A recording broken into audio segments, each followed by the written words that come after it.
Muito bem, pessoal. Meu nome é Luiz Maia e estou gravando esse vídeo a respeito do modelo de Solow, bem representado aqui no capítulo 1 e 2, principalmente no capítulo 2 do livro do Charles Jones, Introdução à Teoria do Crescimento Econômico. Vamos começar discutindo inicialmente o contexto geral desses capítulos. A gente está falando da teoria do crescimento econômico. As perguntas que estão na mente de qualquer pesquisador são: por que alguns países prosperam enquanto outros seguem estagnados?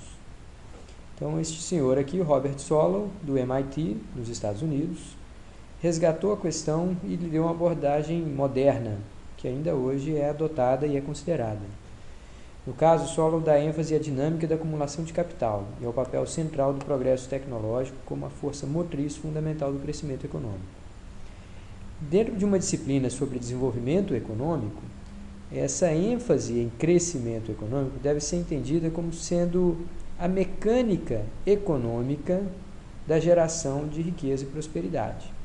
Então, tem muitos aspectos além da operação das empresas, do alcance de lucros e da inovação que vem sendo estudados ao longo da disciplina. Mas nós estamos nesse período de revisão, então estamos retornando aqui a um modelo mais elementar, que se preocupa com a mecânica, até bastante simplista, nessa abordagem, de como se daria a geração de prosperidade e riqueza.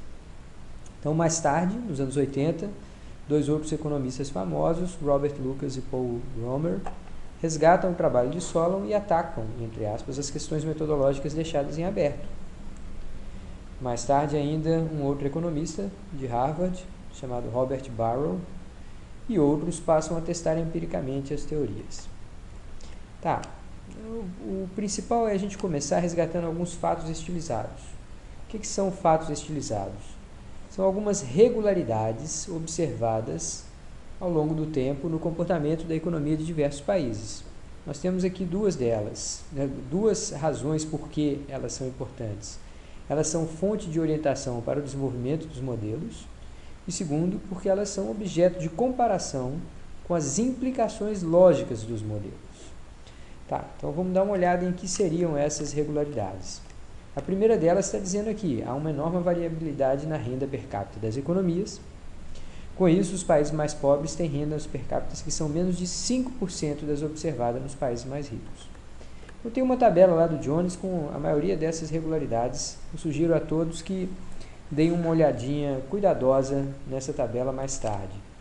Mas vamos passar direto para as regularidades. Então, a primeira é que, de fato, há uma enorme variabilidade na renda per capita, ou seja, tomando o PIB e dividindo pelo número de pessoas, a gente vê que tem países que têm números muito mais expressivos que outros.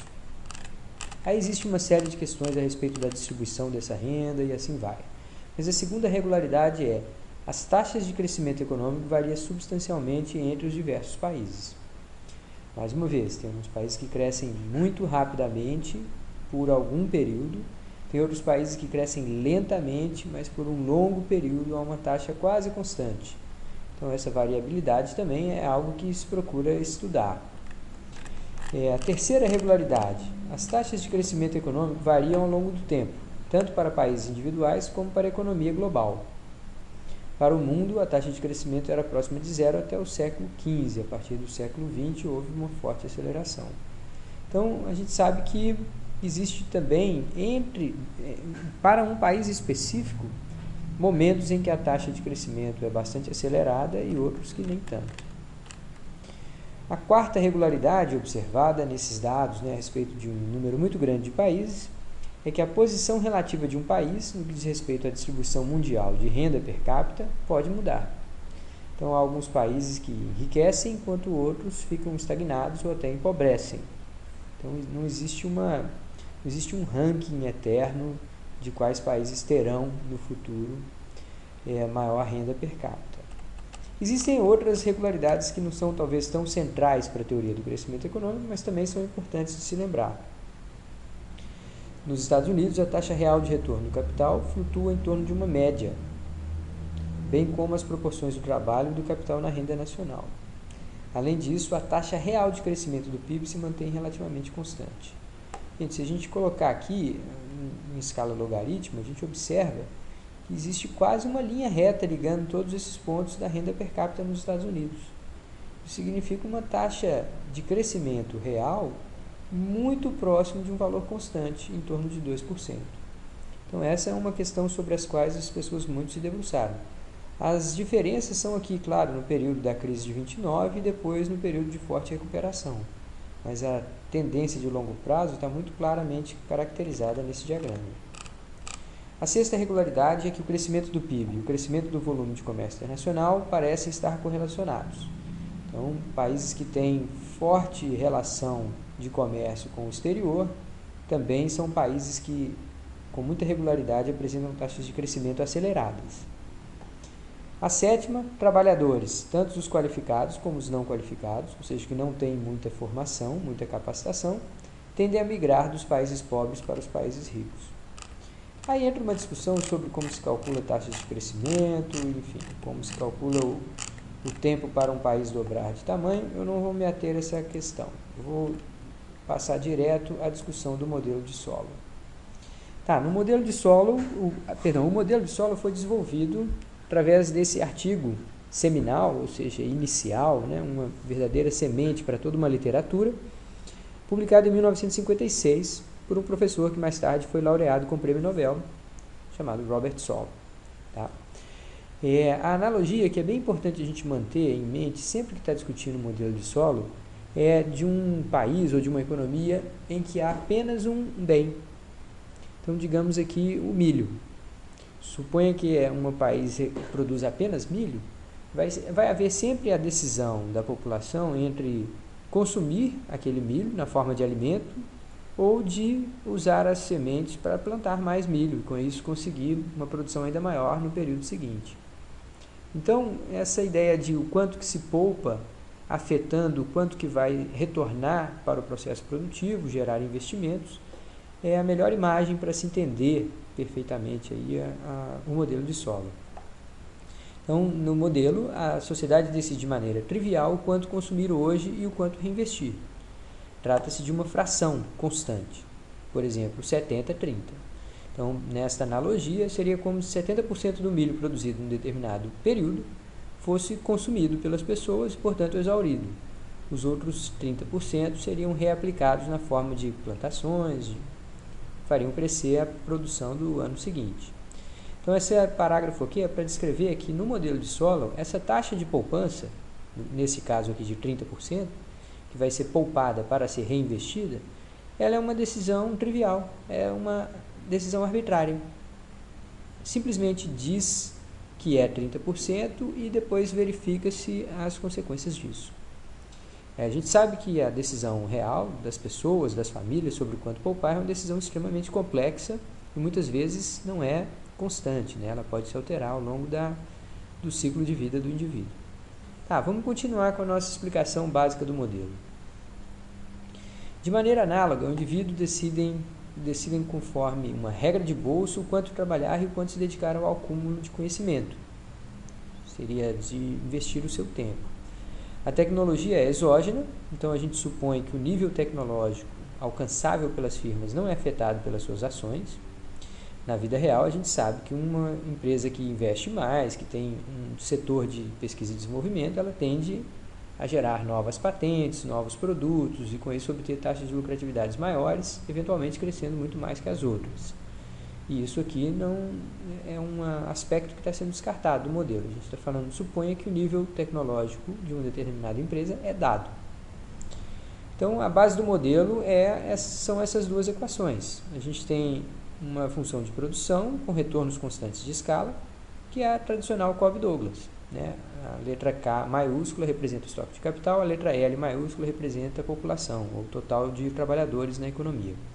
E essa letra Y maiúscula representa o total da produção. Existe uma segunda equação, que é a acumulação de capital. Observe que aqui tem um pontinho, tá, para representar K ponto, ou seja, a variação do estoque de capital. A variação do estoque total de capital vai depender do quanto que se poupa. Então, aqui a taxa de poupança aplicada à produção e renda da economia como um todo, subtraído do quanto de capital que se deprecia a cada período, simplesmente por ter sido usado. A gente sabe que existe uma taxa de depreciação de qualquer máquina, de qualquer equipamento. Então, o que vai depender é uma força acumuladora de capital, que é o quanto que a população decide investir para criar mais produção, e uma força destruidora, que é o quanto do capital que se desfaz apenas com o seu uso. Tá, a letrinha alfa é um coeficiente constante entre 0 e 1. S é a taxa de poupança. SK, portanto, é o investimento bruto. Perdão, aqui deveria ser SY, né? Não SK. K ponto é simplesmente a variação do estoque de capital. D é a taxa de depreciação, que poderia ser 3, 4, 5% e assim vai. Tá, vamos supor ainda, como hipótese simplificadora, um mercado de concorrência perfeita. Então, todos os valores são expressos em relação a um bem final, que a gente diz que o preço é 1, e que aí a gente define W como sendo a hora, o salário por hora de trabalho, e R, o valor do aluguel por hora de máquina empregado na produção. Aí o problema da firma, de maximização de lucros da firma, pode ser represso assim. Na verdade, seria a maximização de preço vezes quantidade, só que o preço a gente normalizou para 1, então fica 1 vezes a produção total, as quantidades que são produzidas, menos o que se paga por capital e menos o que se paga por trabalho. Então, aqui é o estoque total de capital, aqui é o estoque total de trabalho, aqui é a taxa de salário aplicada ao número de pessoas que estão trabalhando, aqui é a taxa de retorno do capital paga a cada unidade de capital que está sendo alugada.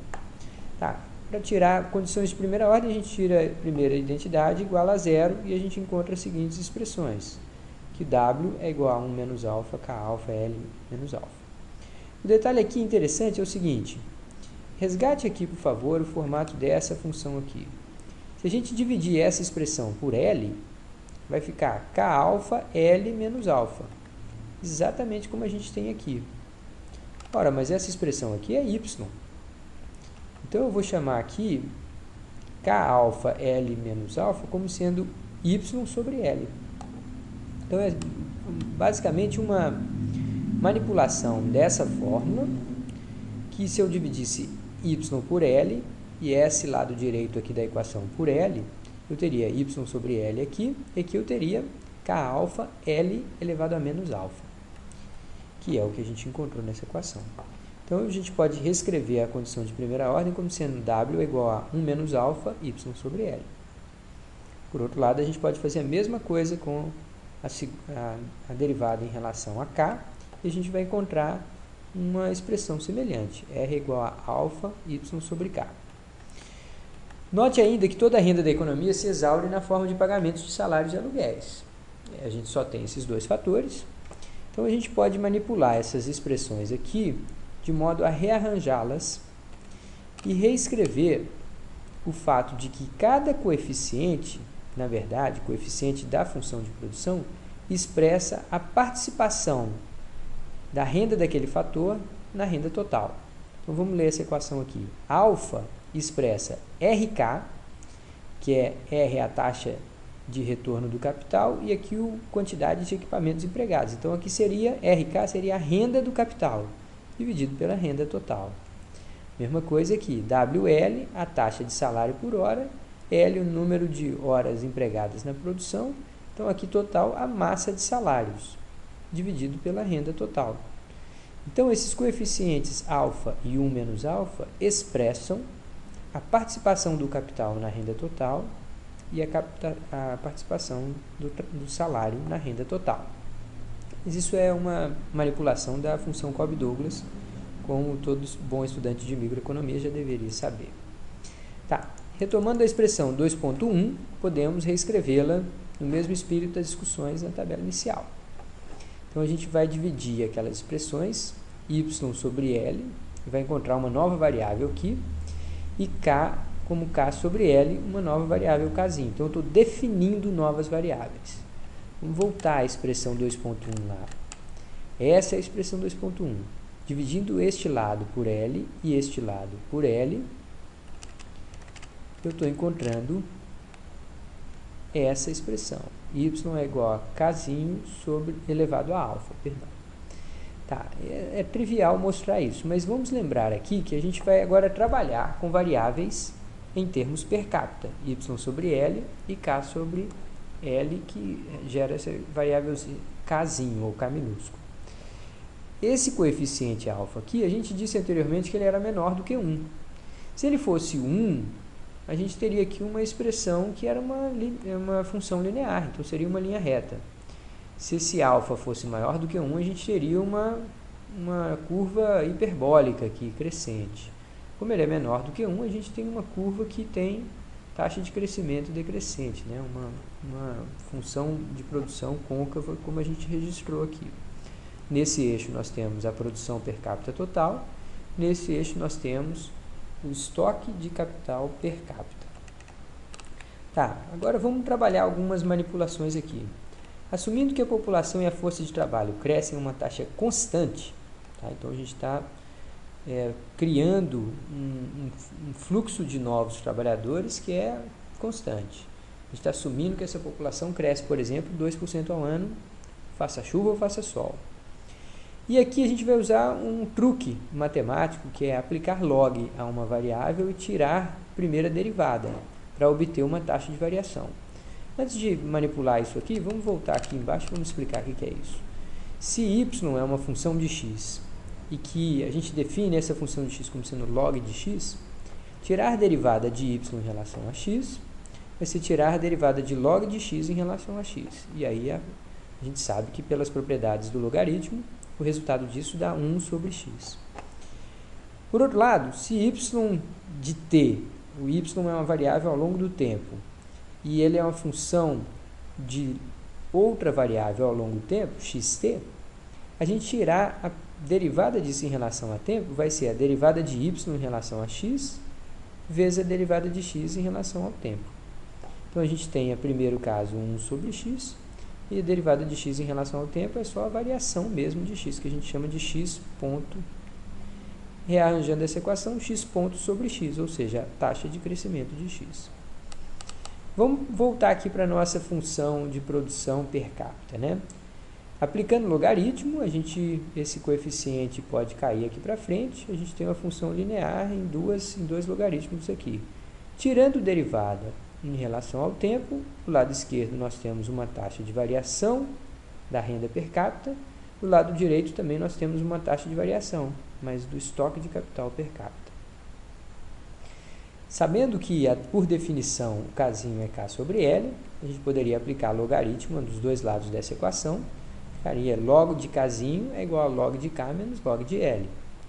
E aí, mais uma vez, tirando derivada em relação ao tempo, a gente teria a taxa de variação do estoque de capital per capita é a taxa de variação do estoque de capital total menos a taxa de variação do estoque, da população. Então, aqui é só reconhecendo que se esse cara cresce mais do que esse nosso amigo aqui vai crescer. Se esse cara cresce menos do que esse, então esse nosso amigo aqui vai cair. É isso que essa expressão está dizendo. Que a taxa de crescimento do valor per capita vai depender das taxas de crescimento do numerador e do denominador. Com essa última expressão, junto com 2.3, que é esta equação aqui, 2.3 é esta aqui, esta expressão aqui, a gente pode substituir e encontrar a seguinte expressão, k ponto, ou seja, variação do estoque de capital per capita, tem dois efeitos. Tem um efeito de crescimento da poupança e tem um efeito de as dificuldades para repor o capital per capita. Na medida que a taxa de crescimento da população é maior, eu preciso repor mais capital para manter o mesmo nível de capital per capita. Na medida que a taxa de depreciação do capital é maior, eu também preciso repor mais capital para manter o nível de capital per capita. Então, aqui eu tenho a força criadora de novo capital e aqui eu tenho a força destruidora de novo capital. Mas eu tenho uma expressão para dizer como cresce o estoque de capital. E aí eu vou expressar esses dados através de um diagrama como esse aqui. Então, a primeira coisa que eu estou fazendo é expressando essa essa variável aqui, y igual a k alfa. Olha, ela estaria aqui em cima, né? Ela seria uma função de produção daquele jeito. Só que eu já vou colocar aqui SY, que é uma fração da primeira. Então, se eu tivesse aqui a função y igual a k alfa, aqui embaixo eu tenho SY, que é uma fração da primeira. Tem o mesmo formato, mas é um pouquinho mais baixa. O outro lado eu vou expressar separadamente. Então, estou pegando essa expressão toda aqui e quebrando em dois. Eu vou expressar essa primeiro, que está aqui, e vou expressar essa, que é uma função linear, que está aqui. Ora, eu estou dizendo que toda vez que este cara está acima desse, eu tenho esta curva acima desta linha reta. Mas isso significa que eu estou poupando mais do que eu preciso para manter o meu estoque de capital constante. Então, sempre que tiver essa diferença entre a linha curva, diferença positiva entre a linha curva subtraída aqui a linha reta, eu tenho poupança maior do que a necessidade de produção de capital para repor, dado o crescimento da população, dada a depreciação. Então, eu tenho aqui, nesses casos, a tendência é que o estoque de capital esteja crescendo. Se eu tiver passado para o outro lado, aí este lado da equação é maior do que esse. Portanto, o resultado vai ser negativo. Eu vou ter o estoque de capital decrescendo. Mas a interpretação para isso é que eu não estou fazendo poupança suficiente para gerar capital que compense a necessidade de mais capital decorrente do aumento da população ou da depreciação da máquina. Tá, então, com isso, essa é a dinâmica principal do modelo de solo. Aqui vem um destaque. Os alunos mais perspicazes se lembram que dissemos que L cresce é uma taxa fixa, por definição, né, por hipótese. Mas como K sobre L está constante, neste ponto aqui, né, se a gente tiver neste ponto K estrela aqui, Kzinho está constante, portanto K sobre L está constante. Mas se L cresce a uma taxa constante N, então K também cresce a uma taxa constante N. Se esses dois caras crescem a uma taxa constante N, e essa função de produção é uma Cobb-Douglas, então a produção total também cresce a uma taxa N. Nessas circunstâncias, a gente tem o que convencionou se chamar de estado estacionário. Então, o produto por trabalhador permanece constante. A renda per capita, digamos assim, permanece constante. No estado estacionário, pode-se ver também quanto da renda do trabalhador é poupada e quanto é consumida. Então, aqui, sim, eu represento a curva Y, que é K elevado a alfa, e aquela que a gente usou recentemente, que é SY, uma fração da primeira.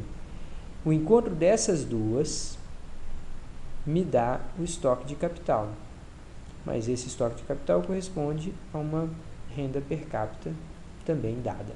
Se a economia tende a convergir e estacionar aqui, então a renda per capita tenderia a convergir e estacionar por aqui.